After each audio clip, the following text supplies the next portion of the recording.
My husband and mother-in-law chuckled and pulled out a piece of paper. It contained absurd terms like entrusting the house to my husband and not complaining, and even had my mother's signature on it. I could only think someone scammed and forced her to sign. This is completely invalid. This is clearly a scam. Yes, this is my handwriting, my mother calmly admitted. Without understanding, we were kicked out of the house, handed a filled-out divorce form. My husband looked at me with hopeful eyes. Did he think I would cling to him? I will never look back. He will understand eventually. As I clenched my teeth, my mother muttered beside me, "This is happiness." My name is Jessica. I am a 53-year-old housewife who works part-time. Lately, my main issue has been severe hand eczema. My husband is a businessman. We live at my parents' place together with them. We have no children. However, a bigger issue troubles me more than my eczema. It's the possibility that my mother might be developing dementia. I say possibility because she hasn't been officially diagnosed yet, but her memory and judgment are noticeably declining. She often forgets things and sometimes can't even recall what she has forgotten. Sometimes she completely changes personality and behaves unpredictably. There are days when such things happen repeatedly, and there are also perfectly calm days with nothing unusual. She used to be hardworking and attentive. Ever since she injured her knee, she has mostly stayed indoors, and her condition seems to have worsened gradually. Her knee pain has healed, but for safety, I don't want her to go out alone. My father and I continue to live our daily lives while taking care of her. While I'm at my part-time job, my father watches over her at home so he can respond immediately if anything happens. I'm worried about her symptoms worsening and feeling anxious about my uncooperative husband. We need to come up with a plan for the future. One day, my father became seriously ill and needed long-term hospitalization, making it impossible to leave my mother alone. It wasn't like I could afford to take time off from work. When I talked to my husband about it, he reacted as if it was someone else's problem, saying, "You worry too much. Fires can start from unattended flames, and she could get lost. You worry too much. What if something happens? If you start worrying about that, there's no end to it." My husband clearly seemed annoyed. He's lived with my mother for a long time, but this attitude was too much. After all, the reason we were living together was because of my husband's insufficient income and we were staying as dependents. Even a crane would feel the urge to repay a favor. Doesn't he have that kind of consideration at all? Then, why don't you quit your job and take care of her? It's not that simple. Even though it was just a part-time job, I had no intention of quitting my long-term position. The income was decent, and it made me want to ask him if he would support me. I think we can live as we have up till now, if we use care services and with your cooperation. Why me? Just occasionally would be enough. But it's your mother, right?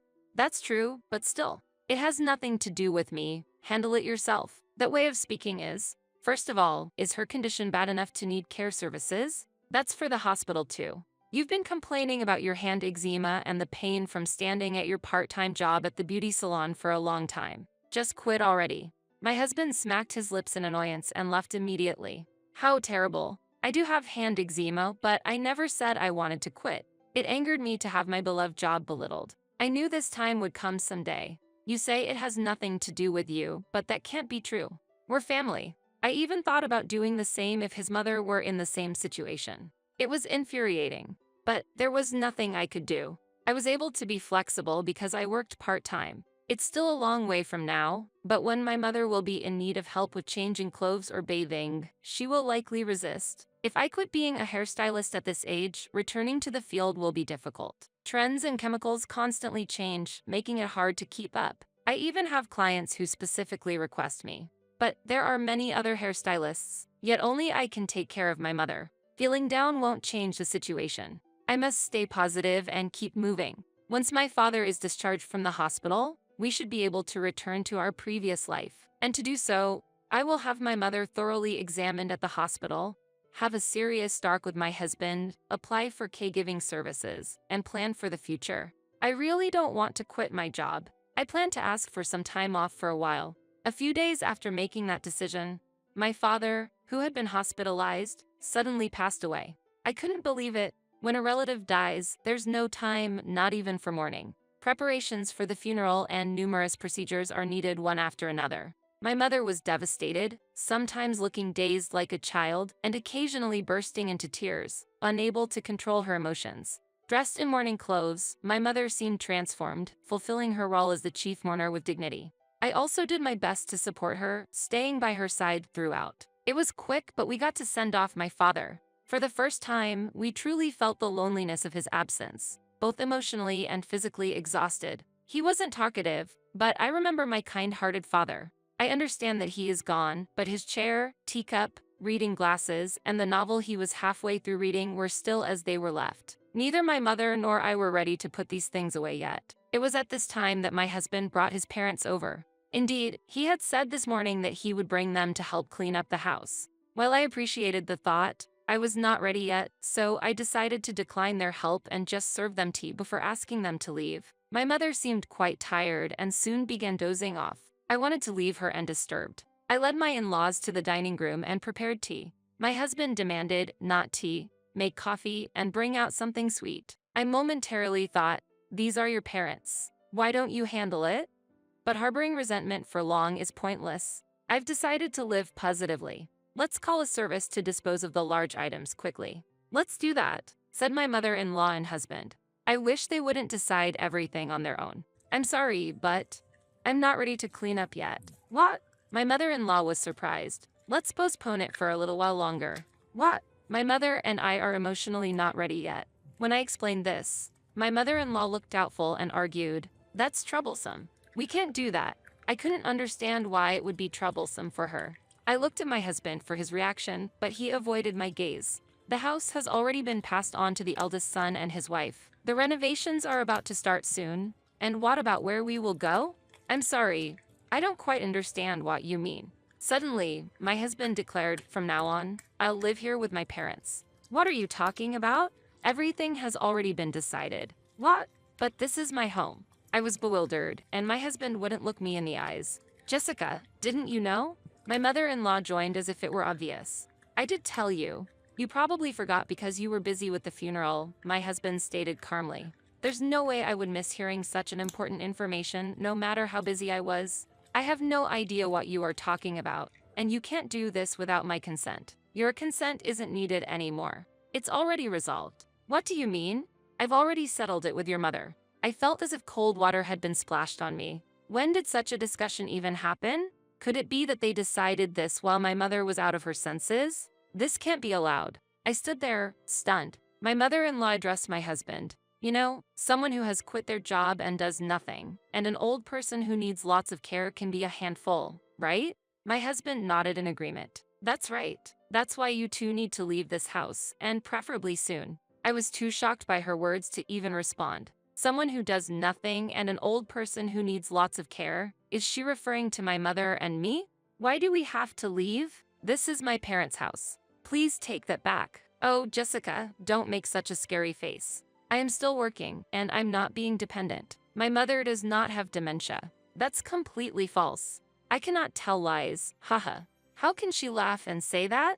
My head was spinning. While smiling, my husband and my mother-in-law pulled out a document. There's no taking it back. We've already got the signatures on paper. The document contained absurd terms like entrusting the house to my husband and not complaining, and even had my mother's signature on it. Indeed, it was my mother's signature. I could only think it was a scam that forced her to sign. This is completely invalid. This is clearly a scam. Huh? Did you make her sign this while she was not in her right mind? That's invalid. What are you talking about? You just said that she doesn't have dementia. He retorted. At that moment, my mother, who should have been sleeping until just before, appeared. Hello everyone, what brings you here today? My mother greeted everyone cheerfully, without any prior indication. This signature is your handwriting, isn't it? You did sign here, right? My husband suddenly pressed my mother. Yes, this is my handwriting, my mother smoothly acknowledged. This is a despicable tactic. Now that you understand, pack your things quickly and leave the house. Impossible. If you continue to stay here, I'll call the police for trespassing.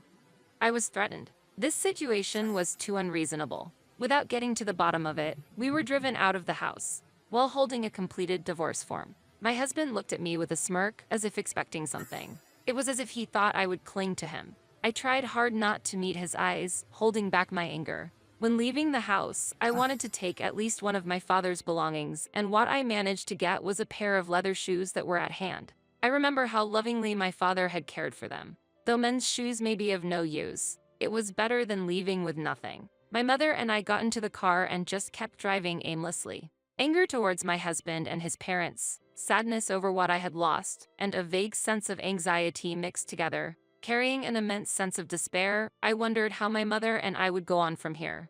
It seemed impossible to have hope anymore. I couldn't stop my tears. Then, my mother, who had been quiet all along, murmured softly, "This is happiness." Even after my father's sudden death and being driven out of the house, my mother expressed emotions opposite to mine. Could she be confused? Complex emotions different from anger welled up in me, and I found no words to reply. But my mother continued, "It feels refreshing. Unnecessary things naturally drift away, and you don't hold any regrets, do you? But I do have attachments to my childhood home." When I responded bluntly, my mother laughed and said, "That old, big house is falling apart. Why do they even like it? It's hard to maintain and dispose of, but it's lucky that they're taking it off our hands." Her optimistic attitude was surprising.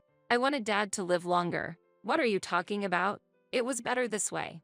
"I didn't want to make your father sad." "What about the furniture and appliances that you liked and chose? Aren't you sad to let those go? We can just buy new ones. That's the fun part. Aren't you upset being called a senile old person? That's a path everyone will follow." What the? Even though I felt like we had lost everything, my mother was remarkably calm. Annoyed, I thought that she would probably forget what was said today very soon. "I'm truly happy when you're by my side," my mother said. "If you weren't here, maybe I would have followed your father." She added, "Mom, don't worry, it's okay," she said, and then she started dozing off again. She was childlike in her innocence. Yes, it's enough that I remember the things my mother forgets. Although I'm not fully recovered yet, being with my mother makes me feel like I can manage somehow. Right after that, I received a message from my husband. "If you beg me, I might forgive you. It shouldn't be a problem to put your mother in a facility," he said. Huh? He might forgive me? Did I do something wrong? It was clear they intended to treat me as a maid. Not wanting to talk anymore, I answered, "That's fine," and ended the call. After that, my mind cleared up. Actually, I no longer needed my husband. I explained the situation to my part-time job and decided to become an independent hairstylist. Using my savings, I acquired a used single-family home in the town next door. That house had previously been used as both a residence and a hair salon. The owner of my part-time job helped arrange the purchase, and I got it for an unbelievably low price. The place allowed me to work while taking care of my mother at home. The owner also greatly supported me when I needed equipment and renovations for the shop, saying, "Jessica has supported us for a long time." That kindness deeply touched my weary heart. I used up all my savings for the opening, but I had no regrets. I had given up on owning my salon because my husband was against it, but it was my long-held dream. Whether I'll succeed is unknown.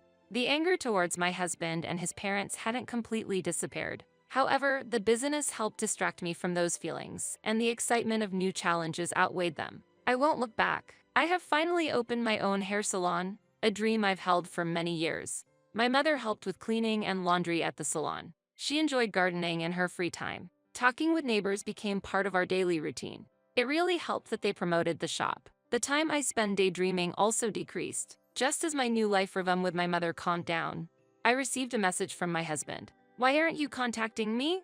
"What? I said I would forgive you, didn't I? Come back home immediately." "What are you talking about? Don't be stubborn when you're struggling." My husband scoffed as he spoke. I tilted my head. "Am I really struggling? Me? Where did you hear such a rumor?" "I heard you opened your own salon. It's impossible for an older hairstylist to manage alone, especially with a mother with dementia. That must be tough." I've worked as a hairstylist for a long time and had many regular customers. My salon was located in the center of a residential area, so it was not uncommon for passersby to stop. I wish he would stop with the baseless speculations. In fact, I was making much more now than when I was working part-time. If there's nothing more to discuss, I'm hanging up. Wait for me. "What? I want to return your father's belongings, so could you come to the house?" "What?" "The belongings of my father that I could hardly take with me." My mother had said, memories are enough, so I had given up, but if there was still something left, I indeed wanted to keep it. I left my mother with a neighbor and headed to my childhood home for the first time in a while.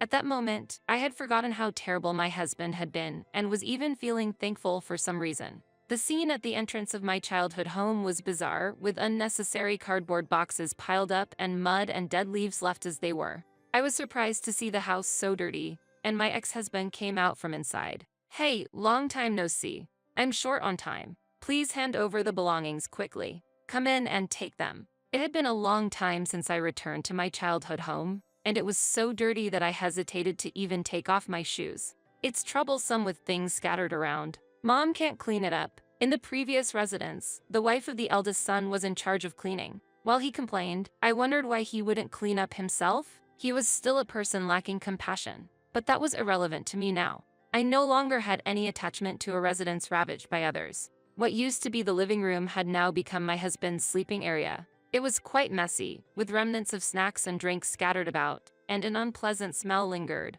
It made me not even want to breathe. This is filthy.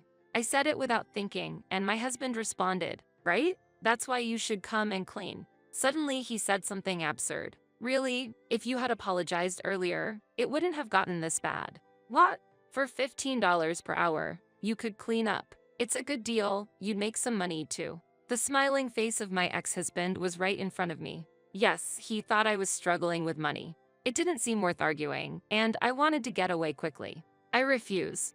Please hand over my father's belongings now. That. It seems my mother accidentally threw them away. So that's what was going on. I wasn't exactly suspecting a lie, but it was a gamble. And indeed, it was disappointing. Disappointing. But this made my decision clear. I had nothing more to expect from this residence or my husband. As I was about to leave, my husband blocked the way. How annoying. Please move. Wait, don't be mad. It's okay for you to come back, just you. What? Really? You're such a bother. You should have just complied. Listen, this is your last chance. I don't understand. What are you dissatisfied with? If you need a maid, you should hire someone else. Hey, don't get ahead of yourself. What can a part-time worker do? I felt insulted. It was ridiculous. Had he forgotten? I worked part-time because he disliked it. He didn't like it when my income increased. I supported him so he could focus on his career, but now I was fed up with being looked down upon as just a part-time worker. You're in the way. What? I said you're in the way. You can't do anything with your meager salary. What? Ask your beloved mother to clean. Stunned, my husband watched as I left the house. I feel lighter. Seeing my drastically changed home, I no longer felt any attachment, although I was disappointed that nothing was left of my father's belongings. It was better than being held captive by it. The look of surprise on my husband's face was something to see. Now, let's go home quickly.